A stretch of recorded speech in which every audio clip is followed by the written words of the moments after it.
नमस्कार दोस्तों, आप देख रहे हैं यूपी डिजिटल न्यूज। यहाँ हम आपको सिर्फ 8 मिनट में उत्तर प्रदेश की हर बड़ी और ताजा खबर पहुंचाते हैं, जो आज पूरे प्रदेश में चर्चा का विषय बनी हुई है। अगर आप रोजाना खबरें सबसे पहले देखना चाहते हैं, तो अभी चैनल को सब्सक्राइब करें। तो चलिए दोस्तों, 8 मिनट में जानते हैं यूपी की फटाफट बड़ी खबरें।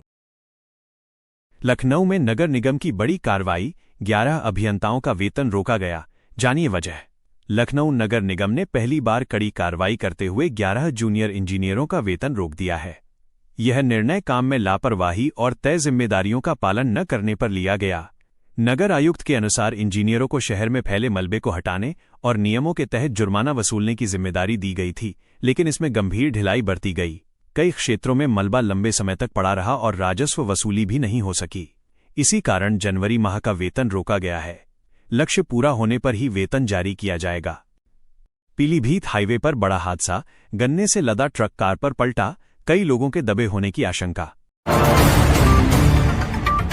पीलीभीत जिले में हाईवे पर उस समय अफरा तफरी मच गई जब गन्ने से भरा एक ट्रक अनियंत्रित होकर सड़क पर चल रही कार के ऊपर पलट गया। हादसा इतना भीषण था कि कार पूरी तरह गन्ने के नीचे दब गई। दुर्घटना के बाद मौके पर चीख पुकार मच गई और कई लोगों के दबे होने की आशंका जताई जा रही है। सूचना मिलते ही स्थानीय लोग और राहगीर बचाव कार्य में जुट गए। पुलिस और प्रशासन की टीम भी मौके पर पहुंचकर राहत एवं बचाव कार्य चला रही है। घायलों को अस्पताल भेजा गया है।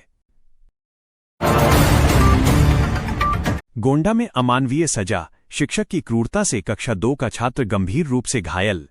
गोंडा जिले में शिक्षक की बेरहमी का सनसनीखेज मामला सामने आया है। कक्षा 2 में पढ़ने वाले एक मासूम छात्र को शिक्षक ने गिनकर 105 डंडे मारे। पिटाई इतनी निर्मम थी कि बच्चे के पैरों और शरीर पर गहरे चोट के निशान पड़ गए। जब बच्चा घर पहुंचा तो उसकी हालत देखकर परिजन कांप उठे।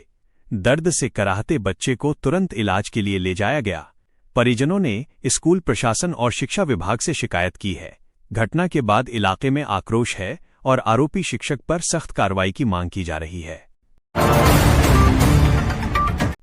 वाराणसी सड़क हादसा, कार की टक्कर से बाइक सवार 2 लोगों की मौत, मासूम की हालत नाजुक। वाराणसी में दर्दनाक सड़क हादसे में कार ने बाइक को जोरदार टक्कर मार दी।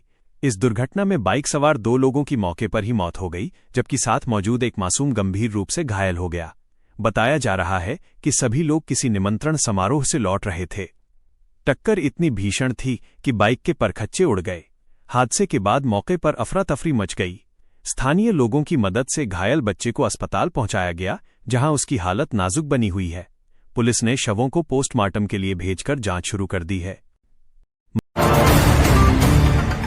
महिला पहलवान ने की आत्महत्या, कीटनाशक दवा का सेवन, परिवार पर पहले भी टूटा था दुखों का पहाड़।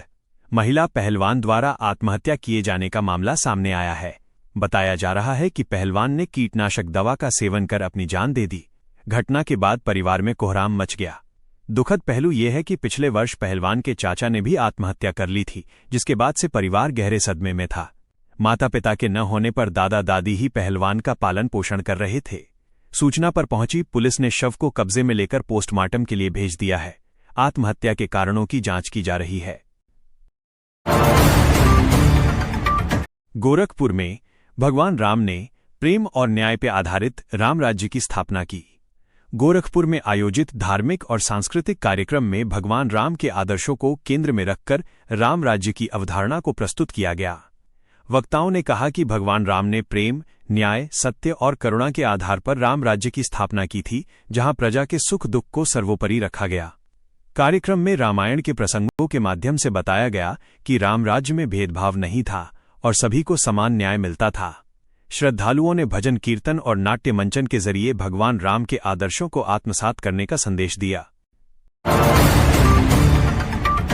मोबाइल हैक होने का डर दिखाकर 28.60 लाख की साइबर ठगी से बचाव के उपाय। आपका मोबाइल हैक हो गया है कहकर साइबर ठग लोगों को डराते हैं और बड़ी रकम ठग लेते हैं। ऐसे कॉल या मैसेज पर कभी भरोसा न करें। कोई भी बैंक या तकनीकी संस्था फोन पर OTP, पिन या पासवर्ड नहीं मांगती। अनजान लिंक पर क्लिक न करें और किसी के कहने पर ऐप डाउनलोड या स्क्रीन शेयर न करें। अपनी बैंक और UPI जानकारी गोपनीय रखें।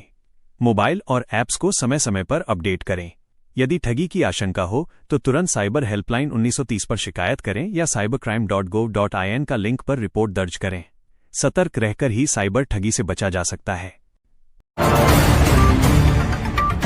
सीतापुर के कंपोजिट विद्यालय में शिक्षक का शव मिला, एक दिन पहले नौकरी से हटाया गया था, फर्जी होने का आरोप। सीतापुर जिले के एक कंपोजिट विद्यालय में शिक्षक का शव मिलने से इलाके में हड़कंप मच गया। बताया जा रहा है कि मृतक शिक्षक को एक दिन पहले ही सेवा से बर्खास्त किया गया था। जांच में उसके दस्तावेज फर्जी पाए जाने के बाद विभाग ने उसे हटाने की कार्रवाई की थी। शव विद्यालय परिसर में मिलने की सूचना पर पुलिस मौके पर पहुंची और जांच शुरू की। फोरेंसिक टीम ने भी साक्ष्य जुटाए हैं। फिलहाल पुलिस आत्महत्या, हादसा या किसी अन्य कारण से मौत होने की सभी पहलुओं से जांच कर रही है। पोस्टमार्टम रिपोर्ट के बाद ही मौत के कारण स्पष्ट हो सकेंगे। कानपुर में नशेड़ी बेटे ने मां की हत्या की, लोहे के पाइप से हमला कर बाइक से फरार। कानपुर में दिल दहला देने वाली घटना सामने आया है, जहां एक नशेड़ी बेटे ने अपनी ही मां की बेरहमी से हत्या कर दी। आरोप है कि युवक ने लोहे के पाइप से मां पर कई वार किए, जिससे उनकी मौके पर ही मौत हो गई। वारदात को अंजाम देने के बाद आरोपी बाइक से फरार हो गया। घटना की सूचना मिलते ही पुलिस मौके पर पहुंची और शव को कब्जे में लेकर पोस्टमार्टम के लिए भेज दिया। आसपास के लोगों से पूछताछ की जा रही है और आरोपी की तलाश में दबिश दी जा रही है। पुलिस का कहना है कि जल्द ही आरोपी को गिरफ्तार कर लिया जाएगा। मेरठ में नमामि गंगे योजना के नाम पर गंगा से छेड़छाड़ का आरोप, खनन और भूमाफियाओं की सीएम से शिकायत। मेरठ में नमामि गंगे योजना के तहत गंगा नदी के संरक्षण के बजाय उसके साथ खिलवाड़ किए जाने के गंभीर आरोप लगाए गए हैं। आरोप है कि गंगा किनारे अवैध खनन खुलेआम हो रहा है और भूमाफिया सक्रिय हैं, जिससे नदी की धारा और पर्यावरण को नुकसान पहुंच रहा है। स्थानीय लोगों और सामाजिक संगठनों ने इस मामले को लेकर मुख्यमंत्री से शिकायत की है। उनका कहना है कि योजना के नाम पर नियमों की अनदेखी की जा रही है और जिम्मेदार अधिकारी आंखें मूंदे हुए हैं। शिकायतकर्ताओं ने निष्पक्ष जांच और दोषियों पर सख्त कार्रवाई की मांग की है। क्या आप चाहेंगे कि मैं दोस्तों, अगर आपको हमारा यह वीडियो पसंद आया हो तो लाइक करें, शेयर करें और यूपी डिजिटल न्यूज को सब्सक्राइब जरूर करें। इस न्यूज को ज्यादा से ज्यादा लोगों तक पहुंचाएं और कमेंट बॉक्स में हमें बताएं कि आप यह खबर किस जिले से देख रहे हैं। आपका बहुत बहुत धन्यवाद।